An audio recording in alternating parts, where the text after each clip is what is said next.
So excited. That was a good, like, what is it, Vibrato. soprano?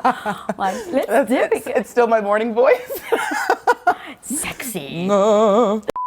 All right, y'all. Welcome to The Glow Show, Season 3, where it is all about we. And today's guest, Lisa Bilyeu, is here to talk about radical confidence. And what I love most about her, it's not just her confidence that's radical, her style, everything about her. So, Lisa, welcome to the show. Welcome, girl. We literally, before we started rolling, talking about how colourful we were. And I was like, well, I know, because I actually put on all black. And I was like, I know Chloe's going to show. She's going to be beautiful. Like, she's going to be radiant. I was like, Lisa, it's very early in the morning here. So I was like, you got to wear some colour. So thanks for having me. No, thanks for having me in your space. It's so exciting to do this Season 3 where I'm coming into people's homes and getting to be more intimate about these conversations. So for people who don't know who you are, can you give a little 15, 20-second introduction as to what you do online, what you post, who you're about? Absolutely. So, I love the idea, by the way, that you're going into people's homes. It's so beautiful. I love that idea. Yeah. Such a different vibe. Yeah. So I love the idea. Yeah. And then, so I'm Lisa Bilyeu. Yes. I started, it's weird, like, how do I introduce myself? Yeah. I started off, so I spent 8 years in a life that I felt like I was stuck. I was serving my husband in a sense of I was putting clothes out for him every day. I was cooking for him every day. I was living a very traditional Greek Orthodox life. And that was the life that, you know, I kind of thought that I would be living. Yeah. And then turns out that we started a small company because my husband was miserable chasing money. So I said, look, I'm fed up of chasing money. Let's do something that we actually love to do. Yeah. And how do I help as the traditional Greek wife? And so he's like, hey, we're going to start a new company. It's going to be a protein bar company. Do you mind just helping out? Yeah. That protein bar company went into 57,000, grew at 57,000%. And so I went from being a stay-at-home supportive wife of 8 years to then helping my husband build Quest Nutrition that turned into $1 billion company. Gosh, I mean, just casually dollar company. And I always think of the moniker like housewife to hustler. I love that. What do you think is the biggest confidence shift that you make from going from someone who is more in the supportive role to someone who is in the front of the scenes now? So here's the thing with the confidence. People think like, oh, you must have had so much confidence, like you're in front of the camera now, your transition must be confidence. And the truth is, girl, it has nothing to do with confidence. From even just that little bit that I gave you about like having helped my husband build the company. Yeah. It wasn't confidence. And it was the fact that I was thrusted into a growing company that grew so quickly and our house was on the line and we put it up for collateral. So every time, I didn't have any confidence. Every time I faced myself, every time I was like, I have no idea how to do this. What do you mean I have to be a boss? I have to supervise? What the hell is being a supervisor? What does that entail? All these moments of growth, I was petrified. I didn't have the skill set, but what I did is I did it anyway. Yes. And that's what I call radical confidence. Now, it's not just blindly, you can do it anyway, don't worry about the fear. It's no, how on earth do I show up today? Yes. Because right now I'm petrified. And so what are the tools I can use just to show up? And that's basically what I cover in the book of all these 10 different tools that you can use when you're freaking scared and you need to still move forward. Oh, I love this. So speaking of the book, I want to dive right into some of my favorite moments inside. So in chapter 5, you said, we're so often taught to just hold on, push through, and white knuckle it if we have to, so that we don't seem weak or, God forbid, inconvenience anyone else with our pain. Why do so many of us fear being a burden? So I saw that growing up. I saw my grandmother do it, like where she sacrificed for other people, didn't want to be a burden. Same with my mother. So I do think part of us is taught it. Now, as I was writing that though, I was like, the truth is though, I don't like to be a burden. So it's like, while I'm taught it, it's not like I follow all the rules that I was taught since I was a kid, right? Yeah. So it's like to kind of just pinpoint that as the thing isn't real. And the thing is that going, yes, I may have been shown it, but it feels uncomfortable to be a burden. It feels uncomfortable to rattle the cage. It feels uncomfortable to say to people, hey, my life, I'm not happy in my life and I want to change. And my change is going to make you uncomfortable. It doesn't feel good. And because we want to be liked, because a lot of us have gotten our validation from external sources, the last thing we want is for the external people to not like us. When I read that part, I immediately thought of an exact moment where I was felt to be a burden, and like I felt that actual rejection. And if I could quickly yeah, share I'd the love story, to. I was in college and I could barely afford a computer, and I'm like, you know, it's just a normal thing to have a laptop. Everyone has one. And I used my book money to buy my first like refurbished MacBook Pro for like $199 on Oh my eBay. God, I love that. But it couldn't hold a charge. And then the charger actually broke. Oh no. So now, like, whenever I would use it, it would probably have 30 minutes of like battery time. And I remember I was working on a paper. I didn't want to go all the way to the library. And so my neighbor downstairs, I was like, hey, could I borrow your charger? They're like, oh yeah, sure. And then it became this kind of like every other day thing, like, hey, can I borrow the charger again? And I think after 2 weeks, they were like, Glow, like just Get your own charger. and I just didn't have the money. So I, of course, was like gonna keep asking until, you know, they told me no. But I remember it wasn't that they told me no, it's they lied and said that their charger no longer worked. And that's when I was like, oh, ouch, ouch. Just tell me that, like, you know, you don't want to give it to me anymore. But it was the fact that they lied, and that made me feel the ultimate sense of rejection. And literally since that day stemmed this like ongoing sequence of never really having the courage to continue asking for help. Whoa. To this day, 10 years later, I'm still like, can I maybe, perhaps, kind of, sort of, maybe try to borrow? It's like, I'd rather just like figure it out myself. And it's like crazy how that one moment where it's not a big deal, they probably don't even remember it. But it's like that for me was the ultimate like sense of rejection and fear of being a burden. That's fascinating. And I think it's really cool that you've identified where it came from. And I think that that's a big thing that I very much talk about. It's like, look, don't judge yourself on feeling the feeling. Just actually think about where it comes from and if it still aligns with your goal and who you want to be, right? And I hear what you're saying. I still don't want to be a burden. Yeah. But where is that fine line between your being a burden and you just asking for help? And then also, who are you being a burden to? Because let's face it, there is a difference between reaching out to someone, a partner, a parent, a sibling, to ask for help versus a stranger. Because they're just, it's like, you know, a lot of therapists talk about, not therapists, but people talk about like the money, like as in like, are you putting a deposit in for favors and then taking deposits out? And so I think when it's a stranger, you haven't made any deposits yet. Yeah, that's so true. So it's kind of like you're asking, but it's very much you're like asking empty-handed. And they, you know, and now think about how many people come to you, Glow, and ask you for help. So it's like, how do you make sure that you're not being a burden to strangers? Because I actually understand the feeling, and I wouldn't judge myself if I was you. I'd be like, to be honest, if a stranger kept coming to me and kept asking me for something, they would be a bloody burden. No shame on you, girl. You did what you made sense. 100%. And so I would be, if I was you, be like freaking proud that, you know what, even when I was in with a burden, I had a goal. And my goal was keep this computer alive so I can keep working. Respect. And the crazy thing is, it drove me to like hustle into like, okay, how can I make money to buy a charger? And then I started like offering photography services. So Glowtography, my first business, was like born out of the need to buy money or to get money to buy a charger.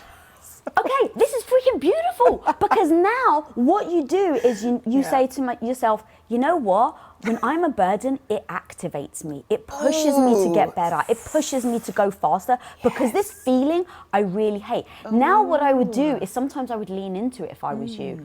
I would actually say, I'm in a rut right now. So I know being a burden like triggers me to act. That's how I use my emotion. That's what I write in the book. Like, don't judge the things that we do. Don't judge the way that we feel, but freaking use it as the most beautiful energy behind you to get to that goal of the life you want. Oh, it's fucking good. Like, I'm on fire. Literally just had like just had like this powerful, transformative like mental shift. So thank you for that. Okay, in chapter 8, you said, I know now that no really means one of two things, not yet or not me. Sometimes that no means that you got more work to do before you graduate to the 3-letter words and get a yes. So my question is, when was the last time not yet and not me moments happened in your life? Ooh, so many. I honestly can't pull one out. Like, and I say that on really because I honestly can't think of the last time because I get it so often. And I really doesn't faze you anymore. No, and that's actually beautiful, right? Because once upon a time, no made me feel like it was a reflection of my worth. Yeah. It made me go, oh, Lisa, you're no good. You're a bad person. You're terrible. Yeah. That's a reflection of who you are. So now that negative mindset that just tried to have the courage to ask in the first place and then got a no is now saying, see, I told you shouldn't have asked. I told you you've embarrassed yourself. And it just gets in a loop in my head. And so I needed a way to rethink that word, because otherwise I wouldn't go for it. I wouldn't like put myself out there, because let's face it, you're putting yourself out there. And the funny thing is, when I was single, I used to think that about guys. Like if they were coming to chat me up in a bar, like even if they weren't necessarily my type, I would actually be like, you know what? Respect, dude. You freaking tried. Yeah. And it's like, even if you're, maybe 50 years older than me, whatever, like where you may think like, really? The truth is, they freaking tried. They put themselves out there, and that takes courage. And so, I just remind myself that I at least tried. Did I do it? Because let's face it, if you don't ask, the answer will always be no. So true, so true. I actually have another question from that. Is there ever a time where you thought that, so let's say you got a no, and then the yes came, but you were like, oh no, actually that's not what I wanted, so no was right. Ooh. No was the right answer. Probably, because it really does make you rethink things. And I can't really think of any like off the top of my head, but the truth is that if I get a no, I assess why. If I get a yes, I do it and then assess how I feel about it. Yeah. And I'm so driven to be self-aware of everything I do and think and say, because I spent 8 years where I was never aware. I spent 8 years where I was like that feather in Forrest Gump that just like floats in the air, getting pulled and pushed by the wind. I felt like that for 8 years. I didn't take control of my life. I never said what I wanted. I never went for it. I was always feeling like I was a burden. And so I was so worried about other people's opinions. And so right now, I just made that promise to myself. I've been there, I've done that, I've got the t-shirt, and I never want to go back. And so that means always assessing things and never putting pressure on myself. Ooh. So if I get a no, so perfect story is the Maria Menounos, a good friend of ours, who I was like obsessed with her from when I first came to America. Greek girl, saw her on TV. She was on the red carpet. I was like, oh my God, that's the dream. I was living vicariously through her. I heard she's got a new podcast. So we reached out to see if she would like do an interview with me, and we got a no. Now that was heartbreaking. And in that moment, it's like, while I like to think, well, no, it's not a reflection of you, I say in the book, the truth is it absolutely was a reflection of where I was in my career. Because if I asked her, I think she would have said yes.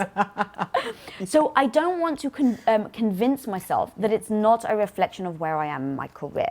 Now, in that moment, I can take that as a detriment to, oh my God, see, Lisa, you're a loser. That's the old mentality I used to have. Exactly. Or I can change my perspective, which is the growth mindset I now have, and say, how can I get so good she can't ignore me? Because that's the point. It's not a personal thing, but it is a thing based on my career, where I am, how big my following is, how big my platform is. It's not a dent against Lisa, are you a good human or not? Nope. But it is a reflection of my career. So I just said, I can use this to dent my ego, right? Feel badly about myself. Or I can use this as the best motivator to what we were talking about earlier, right? How do you use that as a motivator? And so I said, be so good. It's a Steve Martin quote, which of all people, the comedian, be so good they can't ignore you. And girl, I had that mantra in my head. And I was like, it's not about Maria anymore. It's about me. It's about my skill set. It's about Lisa. It's about, Lisa, are you better today than you were yesterday? Period. Now I'm my only competition, which is a very healthy competition, I think, to have. I'm not looking externally, I'm looking internally. And now it doesn't necessarily really become about Maria.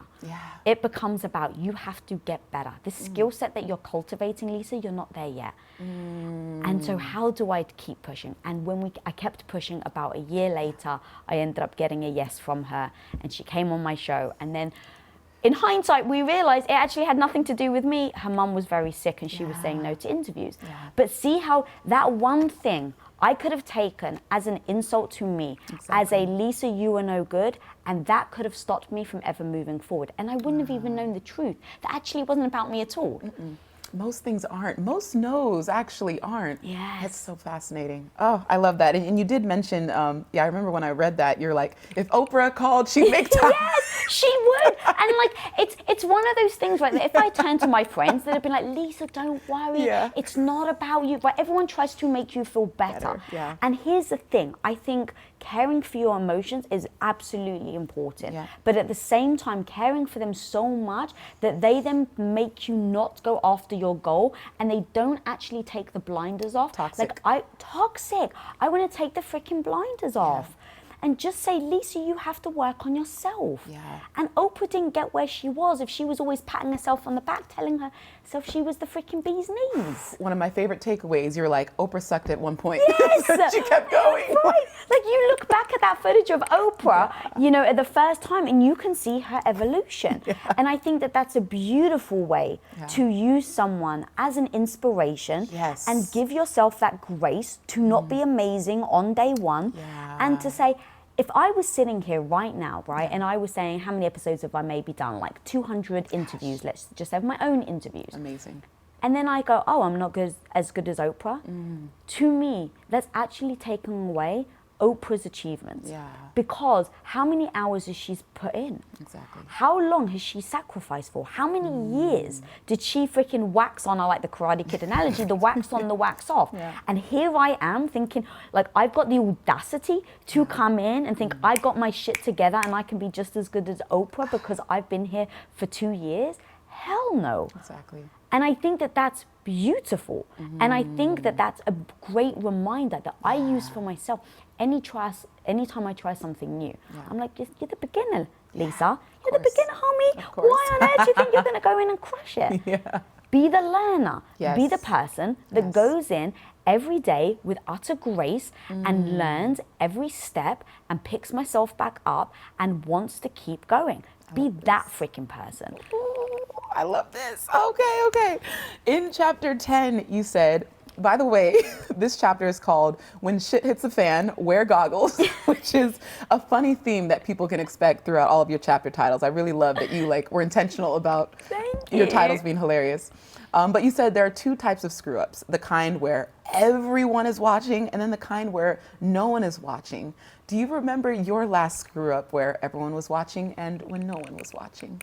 My last screw up is usually in interviews where like I either get on a tangent. I mean, just today forgot like, what did you even ask? I was like so in my own head about like the story I was telling. I do lose track. But to me, that is a screw up. That is a not being able to, I don't judge myself for it. I just say I need to get better. And that's the thing, is that if I forget something in an interview, it's one of those moments where it's like, Lisa, this is a skill set you need to get better on. You need to be able to hold the question in your head, and you need to be able to have a story to tell and then bring it back around. It's a screw up. I don't judge myself. I just go, this is a skill you need to get better at. And if I only do it once in an interview, great. I've gotten better than I was the day before or the week before or 3 weeks before. So I think it's important to own, address, and not hide from, because I used to hide from it all the time as a kid because you used to get told off, right? If you messed up and your parents or your teacher saw it, you got reprimanded for it. Exactly. So you're being taught to like, oh crap, hopefully no one notices this, and just like, you know, in the book, it's like, move along here, people, nothing to see, you know, because that really is the mentality where your ego is about to be so freaking bruised by addressing the fact that you just screwed up, that we protect our ego because it can be crippling. And so I understand why we protect our ego. I understand that that voice can be so loud that it can force you to not move forward. So how do we sometimes go? How do we keep moving forward? Pretend it doesn't happen. The problem with that is that you don't learn from it. Bingo. And so for me, to just not get crippled by my actions, to keep moving forward, to have a goal and know it's a 10-year goal. How on earth am I going to get there if I stop every time I fail? I won't. So how do I just really just stroke my, like, not get bruised by my ego. And that really is to say, Lisa, you're the learner. So every time you mess up, your ego's going to be really loud and say, see, I freaking told you, what the hell are you doing? But with a different identity by saying, oh my God, I messed up. This is amazing. Now I've just learned a lesson. Yes. It's a different framing. It keeps me moving forward. It allows me to address my failures without hiding from them. It allows me to address them without being crippled by them. And now the most powerful thing is I have actually learned from the failure. No one can take it away from me, ever. No one, ever. And now I can sit here and tell you about all my failures, but then be very excited about talking about them because I can go, I learned from them. And that's my only way of emotionally actually moving forward. Like I go, what is my goal? How do I keep moving forward? Oh, this thing over here keeps me paralyzed. How do I use it to help me move forward towards my goal? Yeah, and I love that. And one thing that I think about as well when it comes to like failing a lot or trying a lot of things is this word effort. Like that's behind, first of all, I think it's a missing love language. Effort for me is like, that's the way to show up in my life and tell me that you love me is you try. You try. You don't have to like, Lo, I had this intention to do that. You tried. That's all that matters to me. And so when someone has a goal and they make that active pursuit and try, like I respect the fuck out of that person. Other than the person sitting pretty like, oh, I've never screwed up, I'm perfect, like this is, everything's going well, everything's going great. I'm like, that's cool, that's cute, but that won't resonate with me. Yes. It does nothing for me. Like I might be inspired by what you have done, but it's like, show me what you tried and failed at because I'll have more admiration for that. That takes a different level of just gumption. It's so true and so fascinating. I watched Brené Brown. I'm sure you love Brené Brown, right? Of course. So she did that one of her TED Talks, I think she did, where she said it was about like vulnerability. Yep. And it was like, all right, put up your hand if everyone here doesn't like to feel vulnerable. And it's like everyone puts up their hand or something. And then she's like, all right, now put up your hand if you expect me to come up on stage and be vulnerable and honest with you. And everyone put up their hand. And they're like, so we don't like it within ourselves, but we admire it and expect it from other people to be truthful and honest. And it was like, I think it was like a TED Talk or something. And it hit me so hard because it's like, we look at other people and go, I want to be like them because we think they're perfect. And at the end of the day, I want everyone to pause right now and think of one person in their life that is perfect. Can you think of anyone, Glo? Nope. Why? Doesn't exist. There you go. So why on earth do we want to be perfect ourselves? Wow. And now look, this is a difference between knowing something and feeling something. We all know what I'm saying is true. Let's just be honest, right? But it doesn't feel like it. Because when we screw up, it still feels terrible. When you screw up and you say, but everyone else is screwing up, Lisa, it still doesn't help, right? And so that's really why I try to identify in the book is there's a massive difference between knowing it and then like not letting it hold you back. But the first thing is knowing it. And then it's how on earth do you unwind it? So like one example I love in the book, which is amazing, which I freaking love, it was this one study where this guy hired these two actresses. And it's like, he goes to the mall and it's one of these like, what is it, like blenders. It was like a Blendo demo, right? And he goes in and one person does the blended demo perfectly. It's like, he's got the blender, she puts in ingredients and she's like, look how beautiful this is. And then they have another actor that goes in and purposely, they say, make sure you totally mess up. And so the woman like forgets to put the lid on and like the smoothie splashes everywhere, all over her, all over like the audience that's watching in the mall. Guess who sold the most freaking blenders? The relatable one. The relatable one. The one that freaking got smoothie splashed is the one that sold the most. Why? Because they're like, oh my God, they're just like us. Yes. But when we are the person that we are in the demo doing the smoothie and it gets splashed, what's the thing that goes off in our head? Oh my God, I'm so freaking embarrassed. I can't believe it. People are going to think I'm incompetent. This will never work. I'm about to get fired. Is my boss going to find out about it? How do I clean up this mess? And yet, she's the one that ends up selling the most. It's almost like everyone can relate to a moment where someone withheld love or affection from them as a child because they weren't perfect. Yes. Or they didn't live up to those standards. Yes. Wild. And so how do we unwind it? Yes. Because feeling it and knowing it are two different things. So I think it's knowing it and knowing that the feeling doesn't feel right now, and giving yourself grace that even if it doesn't feel real, own the mistakes, sit there and learn from it, and other people will start to see that's your MO. And when they start to realize that's your MO, they're not holding their breath about you making a mistake anymore. Because you know that moment where everyone holds their breath? Where you're like, oh my God, Lisa just messed up. How is she going to handle it? And they're embarrassed for you. They get anxiety for you. I would be so, and then they almost project that on you. Gosh. Okay, the next part I want to talk about is channeling radical confidence, because it shows up in many ways in your life for the book. So for anyone who is listening and they're going through some of these different scenarios, I want to get your advice for me and for them of how they can channel radical confidence. So the first one, someone is about to give a major keynote. How do they channel radical confidence? Oh my God, so I literally have an entire section here about speaking on stage, because I was petrified. Tom does it. I mean, I've seen all of you guys, our group of friends that we have. We're surrounded by incredible speakers. And so here's me, little old me, I'm thinking, Lisa, what are you going to do on stage? Like, who the hell is going to pay attention to you? But I realized not getting on stage was hurting my goal to create impact. And so that's the first step, is saying, why are you actually getting on stage in the first place? Your why has to be so strong that it overpowers the anxiety or the fear that you may have about getting on stage in the first place. Because every time that voice or that stomach feeling goes, what the hell are you even thinking? You need your why immediately to go. So every time it's like, what the hell are you thinking? You're impacting people, Lisa, right? So you need that why to every time go to. But then you need things to encourage you to actually get on stage. So I have the things that I wrote in the book that are things that gave me a stepping stone to just get on stage in the first place. Because stepping on stage is petrifying. So number one, you gotta freaking know your keynote backwards and forwards. If you're worried, that is a big key so that you don't freeze on stage. This means, for me, I wrote out my first keynote. So actually, first, I said the next person that offers me a speaking gig, I'm just gonna say yes. That was my way of just getting on stage. Nice. I will say yes, and I told my team, the next person that reaches out, well, who the hell reached out? It was TEDx, and I'm like, oh, of course, that's the first person that I say yes to. But I made the commitment, and that's why. So I was like, I needed my team to say yes without me knowing. So I had a strategy of how to say yes. I gave them permission. Then, how on earth am I going to get on stage? Know your shit, Lisa. Like, know your stuff so that you are so practiced, it becomes the wax on, wax off, the Karate Kid moment where you get on stage and you know it. So that meant I had to read out loud. I read it to Tom over and over.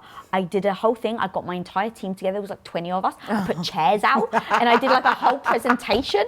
I was so nervous in just 20 of my team. But I knew I had to keep pushing myself. And so then I said, I need advice. Give me, what didn't you like? What didn't work? And so I had to be open to the criticism because I'm focused on getting better. Remember, I'm the learner. So I then did that. I then had to do it again, over and over out loud. I then recorded myself. I then listened to it. So I would listen to it as if it was like my own personal mantra. So that every time I hear it, I knew the words that were coming, so that I got very comfortable with practicing my speech. All right, I'm comfortable with my speech, but how the hell do I step on stage?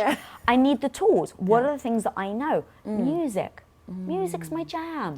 You put on Destiny's Child, I'm a survivor, and I want to challenge anyone that then doesn't go for it. Like, sing those lyrics, and I've leaned into it. And everything I say, I lean into. I go, that song means something to me. What does it mean to you, Lisa? It means that every time someone doubts you, and when I say someone, I mean myself as well, you need a song that's going to light you up and be so overpowering that that negative mindset can't listen. And so I would listen to songs. What are the lyrics that really hit me? Oh my God, Destiny's Child, let me pull up these lyrics. Oh my God, these lyrics are amazing. Now I've got it on speed dial. It's literally on my favorite playlist. It's easily accessible because I know when I don't believe in myself, I need to put on my headset and I press play. The next thing is I have, like, you can see in video, I've got like these, I read a comment the other day where someone was like, the watch is wearing Lisa because it's so big. I found that hilarious. Sorry, it's pretty good. That's pretty good. But the reason why is my jewelry, my style, becomes me suiting up for battle. That wasn't by accident. if you give a 5-year-old kid right now a superhero cape, what are they doing?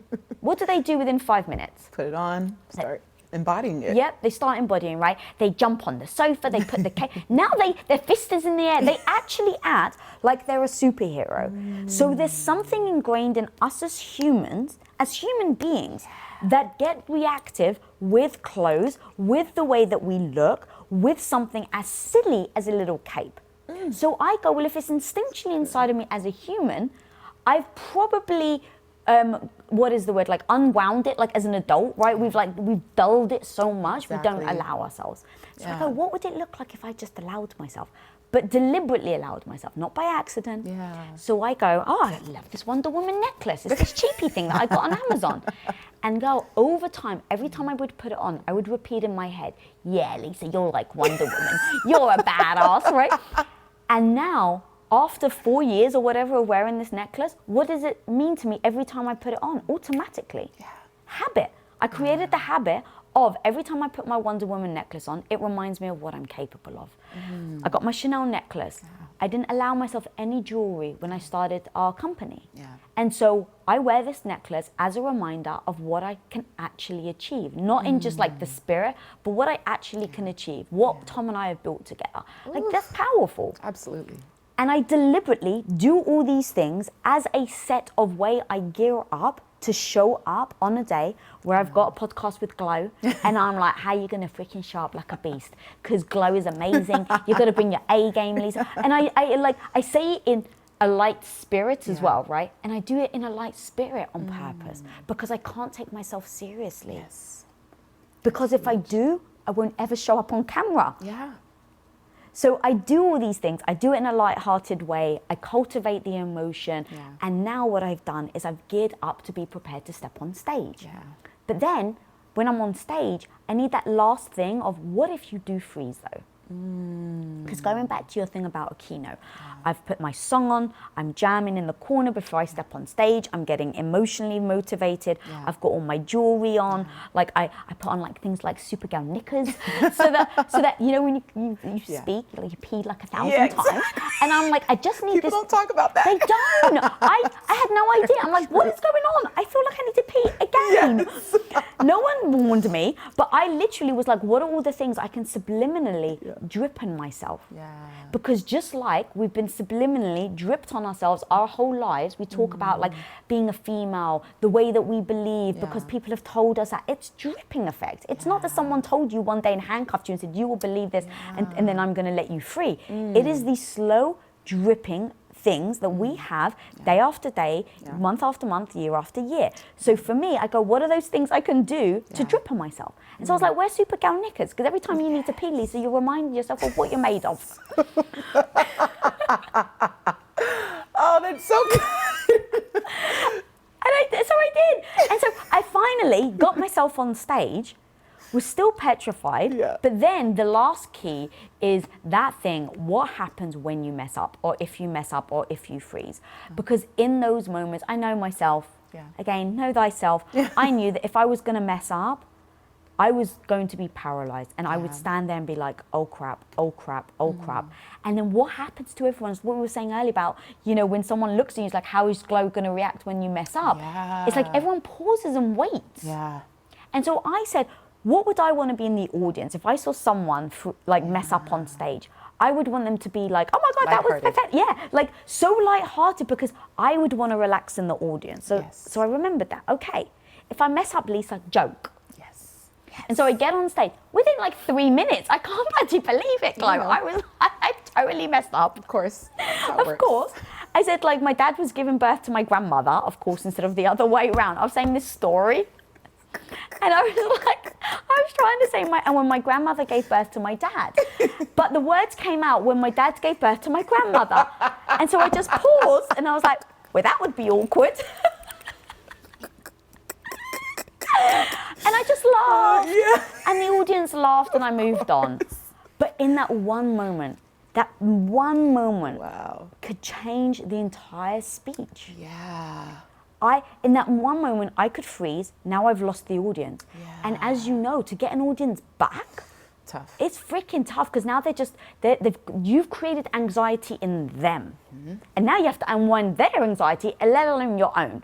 So when it goes to getting on stage, doing keynotes, things like this, I think it all the way through, all the scenarios, because I cannot allow my negative voice to stop me from getting on stage in the first place. So I allow it to speak. I say, all right, negative voice, what are you worried about? Well, Lisa, you don't know what you're saying. Great, I prepare my speech. The negative voice says, well, Lisa, you're going to freeze. Great, I've got a plan if I freeze. But Lisa, you're going to mess up. Great, I have a plan when I mess up. And now this negative voice has taught me how to get on stage, how to give a keynote, and how to handle it if I mess up. Oh my goodness. Now, one thing that I wanted to ask about, because I love that you would read it in front of your team, like that is terrifying to even speak about. But I read in a book, What Got You Here Won't Get You There, this concept of, instead of feedback, asking for feed forward. Ooh, because the word feedback, like we take that so personal, like, hey, well, Glow, slow down a bit because you're just reading too fast. But it's like, ooh, Glow, if you slow down, the next time you read it, like, you'll sound like X. And so, like, that feed forward concept, even using that in your language, like when you're asked for feedback, could change the way people deliver it to you. That's so interesting. I love that. Language matters so much. And here's the thing, actually, I say to people, like, what did I do wrong? And I actually sometimes, because I love what you're saying, it encourages you to move forward. And at the same time, when I use the word wrong, it stings me purposely to move forward. So depending on how I'm feeling in the moment, like, am I being sensitive? Am I like a little unsure right now? I can't use the word wrong. Because in that moment where I'm trying to get better, but I feel like really insecure, I can't use the word wrong. So I love your feed forward. That's a great tactic to say in those moments where you're, you know, feeling vulnerable, you're like, should I be doing this? Like, do I have the audacity and the right to do this? You know, you're coaching yourself through it. Right. I love the feed forward because it encourages you to keep going. Then sometimes when I'm just like, Lisa, you've been here before. What the hell? You keep making the same mistake. Then I need to say, what the hell am I doing wrong? Because I need to trigger myself. I need to force myself out of it. And so if you've just given me a tool of feed forward. Thank you for that. No, I love that. From the book, What Got You Here Won't Get You There. Okay, the next scenario for people to channel radical confidence, moving to a new city and starting a new life. How can someone build up the confidence to do that? Yes, I obviously moved from England to America. Love your accent, thank you. I didn't have any confidence when I did it. So everything I think I've learned in hindsight. And here's the thing with confidence. I just want to pinpoint. Everyone says, I want confidence too. Right? I want confidence so I can move to a new city. But really, it's kind of like you're putting the cart before the horse. Because right now we're focusing on the confidence element. We're not focusing on moving to a new city. And so it's the fact of like, hey, you may actually not feel great about moving to a city. You know what? You may feel anxiety. You may feel fear. But that's actually okay. The point is, though, you're not going to let that stop you, and you're still going to move to a new city. So now, the key that I would say is identifying, okay, I want to move. Great. I want to move where? Amazing. I want to move where by when? Fantastic. Now, let that voice, that negative voice that I was saying about the stage, let it speak. What are you actually worried about? Like, just sit with it. And it's a chapter that was like make your negative voice your bitch and your BFF. It's like, it's the mean girl in your head. It's the bitch. But if it was your best friend, you would turn to your friend and say, hey, tell me all the hard talks. What am I missing? And if they're your friend, you would want them to be honest with you, right? You wouldn't want them to BS you just to make yourself feel better. Exactly. They want you to live the life that you want and to achieve your goals, and to BS you wouldn't help. So I try to treat it like my best friend, and I say, okay, right now this bitch in my head is trying to prevent me from moving to this new city and experiencing this thing, but my heart wants it. So let your BFF speak. What is it trying to say? Well, hang on a minute, Lisa, you don't know what neighborhood you're going to live in, and you're worried that you choose the wrong neighborhood because it may be dangerous, let's just say. Okay, great. That's actually a real thing that you need to address. What are the things you can do? Maybe you just rent a motel for 2 days in different cities for a week. And now what you're doing is saying, I'm giving myself the ability to identify different neighborhoods without the added pressure of having to make a commitment for 3 months of signing a lease. Right? Okay, great.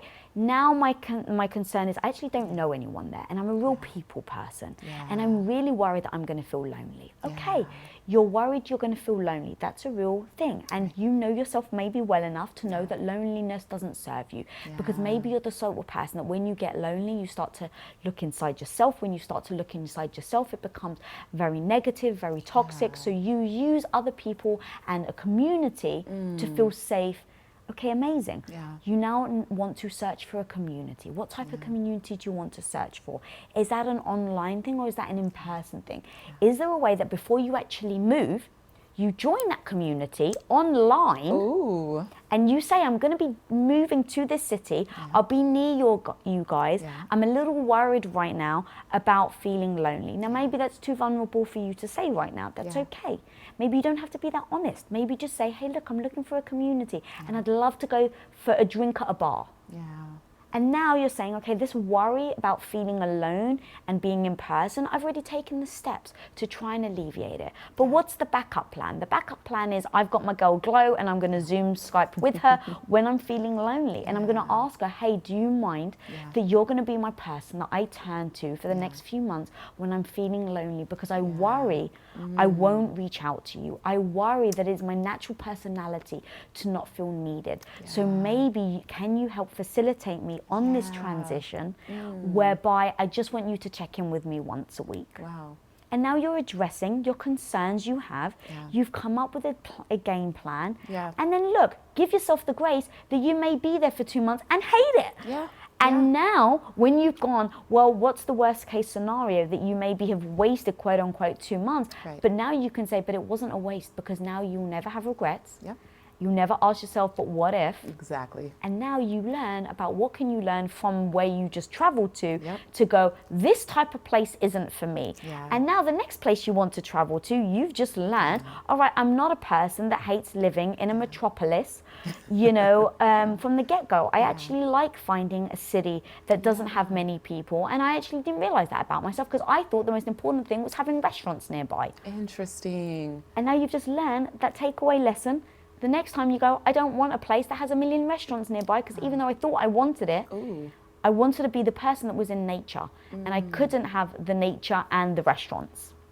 And what I love about just this answer and this thought process, because you're creating so many containers for you to have backup plans and almost like a system.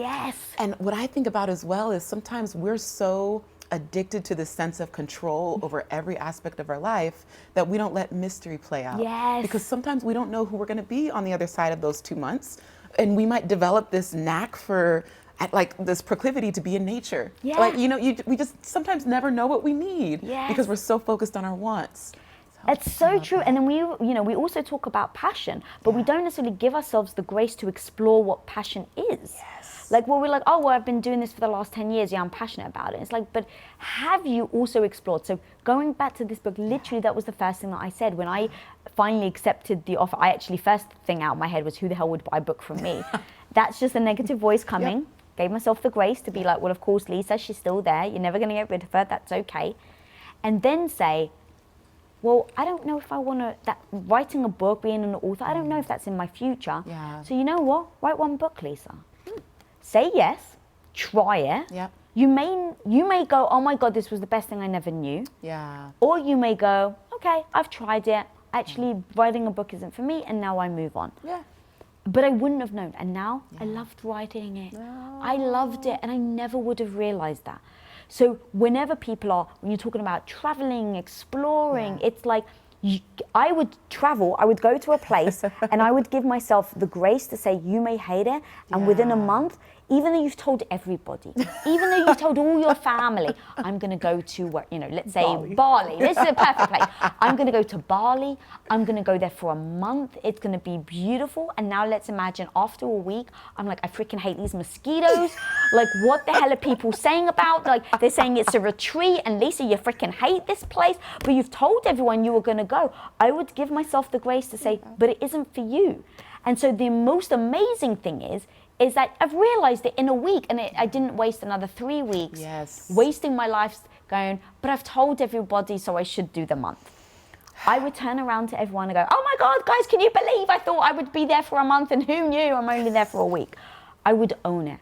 And then on the flip side, I would also go to Bali going, you know what? This may be your new home. You may fall so in love with Bali, Lisa, that you never want to go home. And the beautiful thing about everything that I'm saying is you have a plan. You have a very strict plan. It is step one. I fear being alone. Cool, I'm going to find a community. Everything I just said. Exactly. I have a plan. And yet I live in the beautiful world where my plan is in the middle. And on the left side, it is, you may need to leave in a week because you may freaking hate it. Yep. And that may mean that the plan, oh, well, doesn't matter. You tried. You tried. You tried. And on the other hand, I may go, I may end up living here and moving here is my permanent life. But everything I'm saying, I have a plan to kind of go either way and to keep moving forward. And we don't give ourselves enough grace to be flexible like that. We think that because we've said it, it means that, wow, God, I've got to see it through. You're locked to it, yeah, exactly. I lived 8 years seeing it through, girl, and it didn't serve me. Powerful, powerful. Okay, the last area that people might need to channel radical confidence, because I believe all of us are authors within. Some of us just actually go through the process to write the book. So for anyone else out there that wants to write their book and publish their story, how do they channel that confidence to do so? So that's, again, it's you're channeling your radical confidence. You're not channeling your confidence. And the radical confidence means going in and say, have you ever written a book before? No. Amazing. Then don't think you know everything. Go in like a student, like on day one. And what would you do? You would do your research. You would do your planning. You would try and fail. And so what I did is I went in with my radical confidence tool belt and I said, Lisa, you don't know how to write a book. So everything I said about even speaking on stage, get prepared. Great. How do I get prepared? Okay, I'm going to call my girl Mel Robbins. I'm going to call Jay Shetty. I'm going to call all the people, Martha Beck. I'm going to call all the people that I know, that I have their phone number to, who I know have written books and done amazingly well, and I write a list of questions. And so I had a list of like 10 questions that I asked each and every person the same question. I love it. Because I wanted to see how they all answered it differently. Smart. And then what would the Lisa Bilyeu version be? So I want to know all the traps that I'm about to fall into. Nice. Because I never want to get stuck. To that chapter of when the shit hits the fan, wear goggles. The reason why I wrote that title was we need to stop worrying about when the shit hits the fan. Because the truth is, if you're trying something new, it will. You will fail. You will find things that go wrong. And so now the great thing is, spend the energy thinking about what you do when it hits the fan versus worrying about if it hits the fan. So it's a shift in perspective. It's also a way to keep moving forward. So, okay, never written a book. I've made the phone calls, got all my friends. I know the traps now. I've asked them what are the things that I don't know, because what you don't know, you don't know. Exactly. And I gave myself the grace to be like, well, Lisa, there's a million things you won't know, so you're not going to get it right. And then how can I be prepared? What is authentic to me in writing the book? And do I give it my all? Because this was the biggest key of all when I wrote the book. I've in the past spent so many years, we've spoken about like giving our validation, like looking externally for our validation, not believing in ourselves, not believing in our capability of our worth. And I spent so long looking at, am I a good housewife? Am I, like, does my dad think I'm a good Greek wife? Does my husband think I'm a good wife? Does, right, all this validation from external, when we started Quest, am I supporting him? Am I doing a good enough job? And it was all that, and I knew, I've been there, done that. How do I make sure I don't do that with the book? In the results. And so I had to process, all right, Lisa, you want a New York Times #1. And this is the beauty of holding two competing ideas in your head. I do it all the time. You have to hold two competing ideas. One being, you're gonna gun for the New York Times #1. And nothing less is okay, Lisa. You have to go freaking hard. If that's your goal, you can't expect it to be given to you. I don't expect anything to be given to me. So if I say I want the New York Times #1, I better freaking show up. And at the same time, if I don't get it, if I don't even make the top 10, It's okay. And it has zero to do with the reflection of who I am and what my worth is. Now, how the hell do you do that? I don't fucking know. So I literally was like, I know I need to do it. Yeah. I know I cannot have my value tied to how well the book does. Yep. Because that is a detriment to crashing and burning, never believing in myself ever again, and never moving forward and helping people create impact. Yeah. So it doesn't align with my goal. So I realize that crashing and burning and feeling like worthless if the book doesn't do well doesn't help with my future goal of creating impact. Yeah. So now I need a game plan, a plan B. Yeah. And so I said, what are those things going to be? How do I do the things as I'm writing it, as I'm promoting it, to make sure that I've already got my worth and validation in just the book itself? Yes. And so I had to sit there and say, all right, Lisa, if you don't make it, what are the negative voice, what is it going to say to me if I don't make it? It's going to say, Lisa, I told you you were no good. So what do I say back to it? But you gave it every shot. You gave it everything you had. You left nothing else, like you left nothing, what is the phrase? Nothing out on the table. Everything, you left everything out on the table. Yeah. I did everything I could. I got prepared. I trained myself. I got educated. I asked the right questions. I gave myself the grace to be the learner, to be the beginner at writing the book. I heard a quote from Jordan Peterson. Okay. And he said, about his book, I can't remember the one that I can't remember the name of the title, but his book did so well. Yeah. And someone interviewed him and they said, what was the key? And he said, I kept writing the same sentence over and over and over again until it was perfect. And he said, I probably wrote every sentence at least 30 times. Wow. Which is why the book took him so long to write. Now look, I didn't have the luxury of having years and years to write the sentence multiple times. But what I did say is, every second you have, you're gonna work on the book. There's gonna be a line. I have self-care, and I make sure that that line never spills over into being detrimental to my health. Absolutely. Because that now doesn't allow me to show up and crush it. So I have that line. That line means, Lisa, on an average, you need to get at least 8 hours sleep a day. Yeah. Lisa, on average, you need to make sure that you're getting all your nutrients, which means that you have to eat a certain way consistently. Yeah. So I hold myself to it on how I'm going to show up being healthy. Wow. And now I say, I know that line, but I better freaking work every minute, every second, myself into the ground up until that line. Because if the book doesn't do well, I can just say, but you gave it your all. Exactly. There was nothing left. Yeah. Versus that voice that was like, well, did I? Lisa, you could have done better. You didn't really. And so, girl, on the last 5 days where I had the book, and my publisher said, you got 4 days left when you hand it in. Like, it goes to print. There's no more changing. I was like, oh, I got 4 days. How do I freaking show up in these 4 days? Because Lisa, you got to leave it all out on the table, because if it tanks, you got to be proud of yourself. Yeah. So I grind myself into the ground, and I did. And I was like, I'm going to sacrifice up to borderline, make sure that I don't get sick, but I'm going to work 16 hours a day. Yep. I'm going to do everything. I'm going to make sure I eat. Love it. But I'm going to keep going. And I'm going to leave everything out there. And I rewrote sentences, and I read the book once a day for 4 days straight. And I made changes on that first day. So I did it physically one day. I then did it audible the next day. I then did it on my computer the next day. And I just kept doing it. And the reason being was because I'd put a plan in place.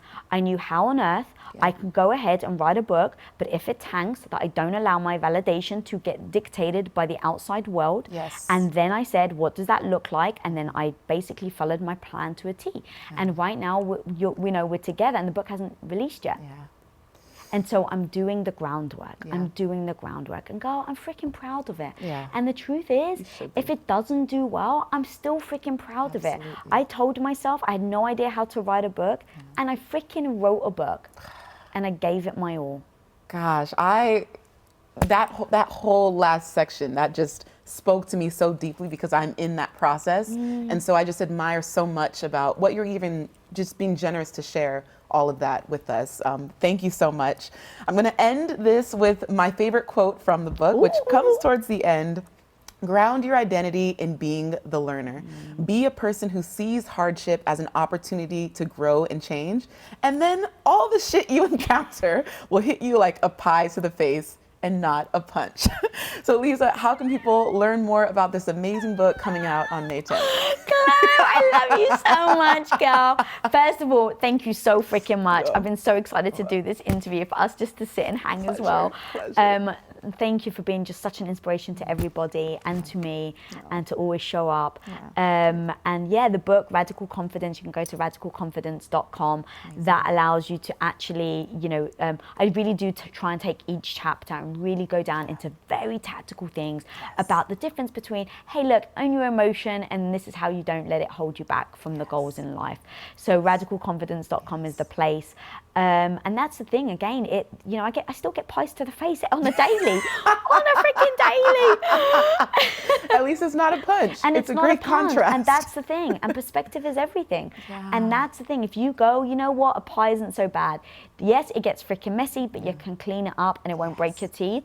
And so I just go, how can, the pie is welcomed. And so how on earth... Ooh, the pie is welcome. I love that. How do you start to think, right? How do you show up? And you've got to be willing to have the pie to the face on a daily. You're amazing. Lisa, thank you again so much for having me in your home. This was incredible. Everyone, May 10th, Radical Confidence. Get your copy. This is incredible, especially the titles. You will really enjoy them. Thank you, girl. Oh my God, that was so much fun. Oh my I gotta God, give you a hug. were This so was, yeah, this was good. so. You killed it. Oh my God, I'm like trying to stay in host mode, but then also absolving and hanging on to every word. You were so good. Gosh, you have so much to share. Things are as powerful. Few things are as powerful.